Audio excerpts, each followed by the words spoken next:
gray area where they're collecting this information, and it's clearly not related to terrorism investigations. How many people in the U.S. are actively plotting terrorist attacks? Certainly not hundreds of thousands, and yet hundreds of thousands of national security letters, or NSLs, have been issued over the past few years, according to some experts on this issue. So what's going to happen when they have backdoor access to Facebook and to Twitter and to Google+? Could be tens of millions of people who could have their information compromised, and a number of people within the government would have access to your most intimate communications, dirty messages you send to your girlfriend, health conditions that you search for on Google to find out about, things like that. But wouldn't they need a warrant, David, in order to get this information or to spy on people? Under CISPA, they would not need a warrant. If CISPA passes, it already passed the House, now it's headed to a Senate vote, and Obama's administration has threatened to veto it, but they did the same thing with the NDAA, and then he went ahead and signed it anyway. If that becomes law, then it changes the game. Then the FBI has backdoor access, and they can go in without a warrant. As it stands, if they want to monitor somebody's Facebook activity and they have a legitimate warrant, I'm all for that. I'm aware that there is crime out there, there are bad guys, and we should keep an eye on them. But I'm opposed to spying on millions of Americans. And I feel like the government is already doing these things and is now looking for the legal justification to basically cover themselves. Why do I think they're doing these things? Because they're building a $2 billion data center. And Wired magazine has reported on this. You guys have reported on it. $2 billion data center in the Utah desert to analyze, log, and go through our communications, you and me, American citizens, not people in Afghanistan. So it sounds, David, like you're worried that if the FBI is granted this power, there is this capacity to abuse it. I'm absolutely worried. The problem, governments throughout history have always tried to collect more and more power.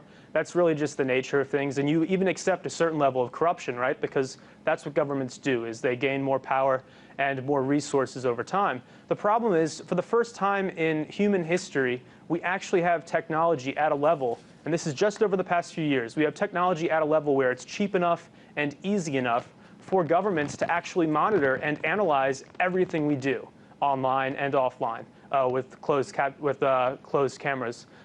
It's really weird. It's like we're now in this state where, and former NSA officials have said this, we're like this close to being in a totalitarian state. We have the technology, they're passing the legislation to make it possible. And the thing that scares me most is that when you turn on most news networks, you turn on CNN or MSNBC, they don't talk about this. Just the other day, the co-founder of Reddit was on CNN, and he mentioned CISPA. He said he doesn't plan to invest in Facebook because of their pro-CISPA policy.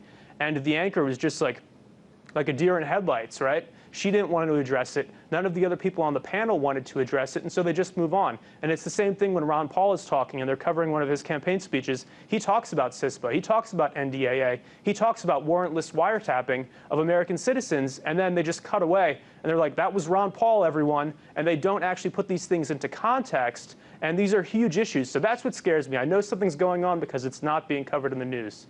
Well, we here at RT have spent a good amount of time covering CISPA and NDAA and some of these issues.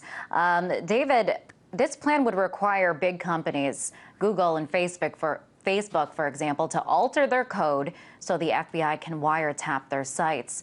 Do you think the big companies will be on board with this? I think they will. I wish that the CEOs and executives of these companies were patriotic, but I think at the end of the day, they just care about the bottom line. And particularly with CISPA and with this backdoor access also, if the government says to them, look, you're safe, give us this information and you get litigation immunity, nobody can come after you, we're not going to come after you, we're not going to overregulate you or drive you out of business, these companies just go along with it. They don't care about you and me. They don't care about our privacy. They care about their shareholders. And I'm a capitalist, so I don't have a problem with that in theory. But at the same time, I'm also an American citizen. And I don't want to see us turn into a full-blown police state, which is that's where we're headed. People need to talk about this. The other day in the news, someone in the audience asked Mitt Romney if he thought that Obama had committed treason. And then the mainstream media sort of jumped on it, and they were just basically mocking this woman without actually bringing into context the fact that Obama has signed some treasonous things into law over the past few months, and without bringing into context the fact that the government is rapidly trying to look at our online communications. And this backdoor access, like I said, in principle it's fine, But in practice, I believe it will be misused. Now, David, I do want to bring up the government's response to this. The FBI calls this problem going dark, meaning they are no longer able to wiretap suspects, and they say this could pose a problem for people's security. Here's what a representative of the FBI told CNET today. It states, quote, "A growing gap exists between the statutory authority of law enforcement to intercept electronic communications pursuant to court order and our practical ability to intercept those communications. The FBI believes that if this gap continues to grow, there is a very real risk of the government going dark, resulting in an increased risk to national security and public safety." So, David, what is your response to this? I don't think they ever went dark. I think when I even send an email to one of your producers, it's being stored on a server somewhere at the NSA.